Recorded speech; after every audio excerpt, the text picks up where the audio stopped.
What's up, guys? NBA Talk, January 10th, 2018. Wednesday basketball for you. Here to cover the Chicago Bulls versus New York Knicks game, which went into double overtime. And for a third time in a row, Chicago Bulls beat us. They beat us again. 122 to 119. And, oh, man. This pretty much sums up what the Knicks are this year. Like, they have the heart. The way, how to put this, like, we give in 100% effort. We definitely put in 100% effort. We did not give up in this game. Never gave up on this game. We fought into the end, and it kept us alive. Jarrett Jack kept us alive. Kris Dunn, at times when he hit those clutch shots, it kept us alive. We were doing some big things. But unfortunately, mentally, we are just not there. We are not gelled together. We're not a mentally strong team. If you're a smart team like the San Antonio Spurs or Golden State Warriors, you can wipe us out from the face of the earth. It's that simple. Like, we got outplayed tonight mentally because we were making so many mistakes. So many mistakes, man. Mentally, the turnovers, the missed opportunities, like, it was ridiculous. And we've had good stretches. We had good stretches in the game where we were getting a couple of points, and then we have a case of amnesia. And the Chicago Bulls do exactly what they needed to do, capitalize on the situation. And it was crazy. Missed passes, missed opportunities. The defense went down, up and down, up and down. Like, you don't know if they're gonna guard the players or not. It's crazy. Chicago Bulls, they did an excellent job. Of course, one of the key highlights of this game is Markkanen, the Lauri Markkanen versus Kris Dunn. They went at it. Both players are very similar in terms of height, in terms of the way how they play. They're both good shooters. They're good inside guys. They can run the ball too. They can carry the ball, have good handles with the ball, pretty good. Markkanen outplayed Kris Dunn definitely tonight. Kris Dunn played very, very good on the defensive end. He had good stops, got Markkanen a couple of times. But Markkanen overall had a better game. His offensive abilities were just crazy. He was hitting those threes. Kris Dunn was 2 for 6 from the three-point range. Markkanen was 8 for 15 from the three-point range. He was killing it. He was rebounding the ball better than Kris Dunn was. Markkanen had 33 points, 10 rebounds, 2 steals. He was 10 for 22 from the field. And like I said, 8 for 15 from the three-point range. He was killing it. Played 46 minutes, just fantastic. The guy has a future.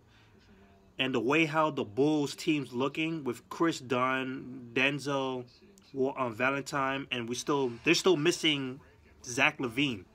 He hasn't come back yet, but he will be coming back soon. And things are going to be changing for real. Things are going to be changing for real. The Bulls got something going on for sure.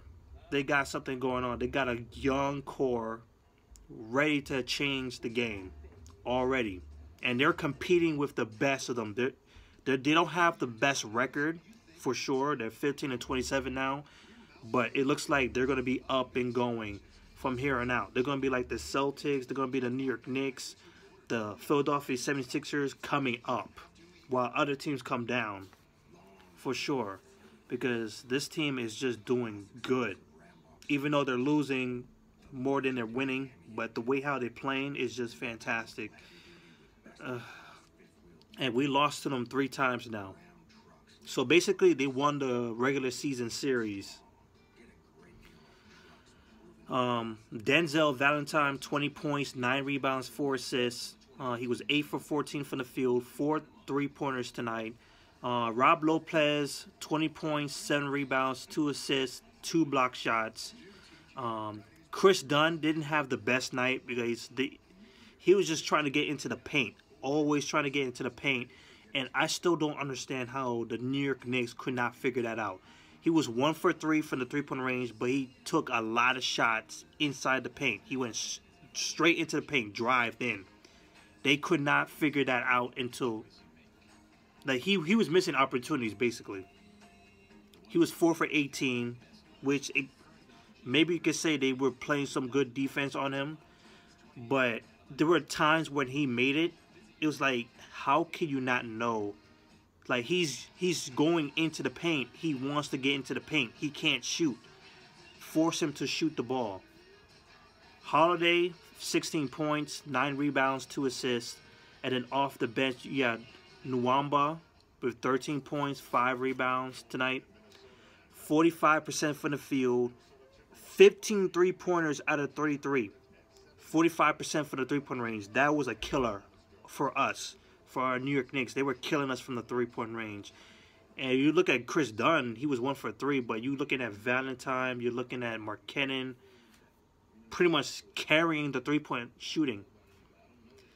The team had 48 rebounds, 10 offensive rebounds, 21 assists, 10 steals, and 16 turnovers. The New York Knicks, Kris Dunn, 11 from 24. He was missing a lot of shots.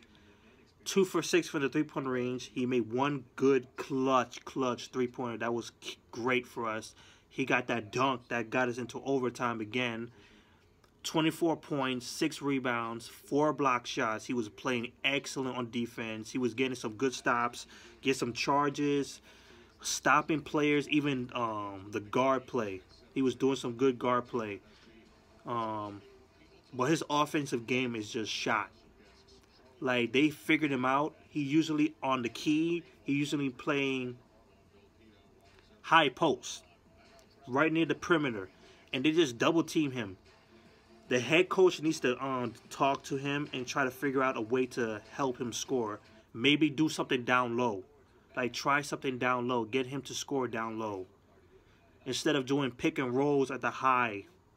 Like, they have to stop doing that. They have to switch things up because teams have figured him out. They're physical. They're double teaming him, and he just can't handle it. He's not ready for that type of physicalness. Lance Thomas, I still don't understand why he's in the starting lineup. 13 minutes. They need to take him out. Enes Kanter, he played very well when he was on the court. 15 points, 7 rebounds, 2 assists. Jarrett Jack was definitely amongst the best players. If not, I would say second best player for the Knicks. That would be for Beasley. 16 points, 10 rebounds, 10 assists, triple-double, 2 steals. He was doing some great stuff. He did mess up in the end with that crazy pass to Beasley, and it just went over his head. Courtney Lee, 16 points, 4 for 5 from the 3-point range. He was quiet, but he was productive. McDermott with 11 points. Beasley with 26 points, 12 rebounds, 10 for 22 from the field. They were so confident in him. They were giving him the ball. Because clearly they don't have enough scoring options. Like, Lance Thomas is not scoring for you. McDermott has been inconsistent. Well, they're not giving him the ball enough. Frank Ntilikina is someone you can't rely on the 3-point range or anything shooting. Ron Baker, you can't rely on him. They still shot 50% from the field. They still shot 45% from the 3-point range. 51 rebounds, 24 assists, 18 turnovers. That was the killer. Mistakes were made. Mentally, they're not tough enough. We are 19-22. We lost our 3 out of 4 games because we won last game. So it's 3 out of 4. We're 15-8 at home. It's starting to look bad at home now, and we have a lot of road games to look at. Chicago Bulls, 15-27, 6-16 on the road. And we're going to face the Timberwolves next, who are amongst the high scoring team. And we're going to have to battle them. Our defense is dropping fast. Our defensive ratings is dropping fast. We're allowing more points and more points. We're no longer an elite defensive team. There has to be some changes. Jeff Hornacek has to change Kris Dunn. They need to switch some lineups because we're still waiting on Tim Hardaway Jr. He's doing scrimmage, but we don't have a timetable when he comes back. We need to change things up. We need to prepare ourselves before he comes back. I would say get Beasley in there. Like, use Joakim Noah. Use someone named Dotson. Trey Burke, we've been waiting on for the longest. Do something. You have to do some changes right now because this is not looking good. So, peace out.